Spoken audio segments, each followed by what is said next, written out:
आज आपण सकाळच्या नाश्त्यासाठी छान झणझणीत अशी महाराष्ट्रीयन फेवरेट मिसळ पाव कशी बनवायची ही रेसिपी बघतोय. त्यासाठी 1 वाटी मोड आलेली मटकी, हळद, मीठ, हिंग आणि थोडंसं तेल घालून 10 मिनिटं वाफवून घेतलेले.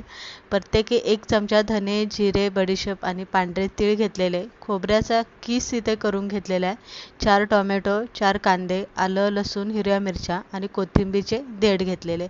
मसाला सगळ्यात पहिला कोरडा आपल्याला जो आहे तो भाजून घ्यायचा. विशेष करून खोबरं चांगलं लालसर होईपर्यंत भाजून घ्यायचं. नंतरनं जो ओला मसाला आहे तो यामध्ये घालायचा आहे. 1 चमचा मीठ, 1 पळी तेल घालायचं आहे आणि मसाला चांगला असा जरासा काळपट कलर येईपर्यंत चांगला परतून घ्यायचा आहे. जोपर्यंत तुमचा कांदा आणि टोमॅटो गळेपर्यंत, शिजत नाही तोपर्यंत.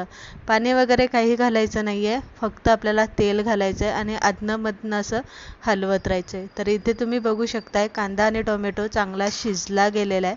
एका ताटामध्ये काढून घ्या. गार झाला की मिक्सरला अगदी थोडंसं पाणी घाला आणि मिक्सरला बारीक अशी पेस्ट याची करून घ्या. मसाला आपला मिसळसाठी बनवून तयार झालेला आहे. कोरड्या मसाल्यामध्ये हळद, हिंग, लाल तिखट, कांदा लसूण मसाला, धने पावडर, मिसळ मसाला 3 चमचे घ्यायचे आणि जो मिक्स मसाला खडा मसाला असतो तो घ्यायचा आहे.